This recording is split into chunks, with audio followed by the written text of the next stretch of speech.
Mengapa dalam cerita di Perjanjian Lama ada banyak ayat-ayat yang menunjukkan adanya peran Tuhan menggerakkan bangsa lain untuk mengalahkan bangsa Israel atau Yehuda? Contohnya, 2 Tawarik 33 ayat 11. Tuhan mendatangkan tentara Raja Asyur menangkap Manasye. 2 Tawarik 36 ayat 17. Tuhan menggerakkan raja orang Kasdim melawan mereka. Terima kasih, silakan pendeta. Terima kasih. Boleh tolong dibaca 2 Tawarik berapa tadi yang pertama? 33 ayat 11. 33 ya? Iya. Tolong Ayat- dibaca 2 Tawarik 33. Terima kasih Saudara Johan Tirta. Tirta. Ayat 2 11. Tawarik 33 ayat yang Iya, ke 11. 11. Oleh sebab itu Tuhan mendatangkan kepada mereka panglima-panglima tentara Raja Asyur yang menangkap Manasye dengan kaitan, membelenggunya dengan rantai tembaga dan membawanya ke Babel. Selanjutnya 2 Tawarik 36 ayat 17. Tuhan menggerakkan raja orang Kasdim melawan mereka. Raja itu membunuh teruna mereka dengan pedang dalam rumah kudus mereka dan tidak menyayangkan taruna atau gadis, orang tua atau orang ubanan, semua diserahkan Tuhan ke dalam tangannya.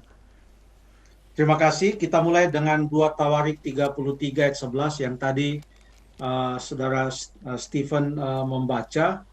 Kenapa sepertinya Tuhan mendatangkan kepada mereka panglima-panglima Raja Asyur menangkap Manasye? Bukankah Manasye adalah raja orang Israel, umat Tuhan? Mungkin dengan membaca ayat yang ke-9 dan ayat yang ke-10 kita akan dibantu untuk memahaminya. Tadi kan ayat 11, kita baca ayat 9 dan ayat 10. Tetapi Manasye menyesatkan Yehuda dan penduduk Yerusalem, sehingga mereka melakukan yang jahat lebih daripada bangsa-bangsa yang telah dipunahkan Tuhan dari depan orang Israel. Kemudian berfirmanlah Tuhan kepada Manasye dan rakyatnya, tetapi mereka tidak menghiraukannya. Jadi ini adalah oleh karena kejahatan mereka yang sungguh luar biasa. Tuhan sudah menegur berulang-ulang, tetapi tetap Manasye tidak menghiraukannya. Apa yang kita lihat atau apa yang dilihat oleh orang pada zaman mereka adalah apa yang ada di atas panggung. Dalam latar belakangnya, setelah ditulis dalam Alkitab, kita yang tahu kenapa orang Asyur datang untuk melenyapkan Manasye. Ya, mengapa orang Asyur datang untuk menangkap Manasye? Sekarang kita sudah tahu, ternyata Tuhan menghukum Manasye melalui orang Asyur. Kemudian tadi masih di dalam yang tadi Jeff yang baca ya, ayat yang ke pasal berapa tadi? 36 ayat 17. Ayat 17. Ayat yang ke 17 tentang orang Kasdim. Ya. Mengapa hal ini bisa terjadi tentang orang Kasdim? Itu ayat yang ke-17. Coba kita baca ayat yang ke-14 sampai ayat yang ke-16. Mengapa ini terjadi? Juga semua pemimpin di antara para imam dan rakyat berkali-kali, bukan cuma satu kali, berkali-kali berubah setia dengan mengikuti segala kekejian bangsa-bangsa lain. Rumah yang dikuduskan Tuhan di Yerusalem itu dinajiskan mereka. Namun Tuhan, Allah nenek moyang mereka, berulang-ulang. Jadi mereka berkali-kali berubah setia. Ayat 15, Tuhan berulang-ulang. Ini luar biasa ya. Berkali-kali berubah setia, tapi Tuhan berulang-ulang mengirim pesan melalui utusan-utusannya. Jadi ini sudah merupakan satu perjalanan waktu yang sangat lama, dan Tuhan yang maha sabar itu mengetahui apa yang dapat dan perlu ia lakukan. Bahkan dikatakan berulang-ulang mengirim pesan melalui utusan-utusannya. Kenapa? Karena ia sayang kepada umatnya dan tempat kediamannya. Ayat 16.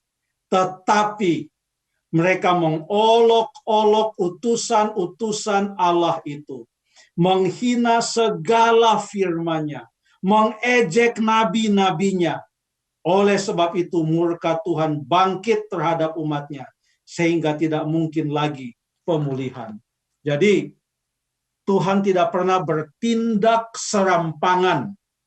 Semua ada latar belakangnya. Berkali-kali mereka berubah setia. Berulang-ulang Tuhan datang untuk mendekati mereka. Alasannya adalah Alkitab menggunakan kata sayang. Karena Tuhan sayang kepada mereka. Tapi mereka mengejek, mengolok, ya, dan melakukan segala sesuatu yang menentang Tuhan. Dan Tuhan mendatangkan hukuman melalui bangsa lain. Namun demikian, walaupun Tuhan mendatangkan hukuman, Tuhan memberikan pekabaran melalui Nabi Yeremia kepada mereka yang ada di dalam pembuangan. Kita baca dalam Yeremia pasal yang ke-29. Ini pekabaran yang Tuhan berikan kepada mereka yang ada di pembuangan.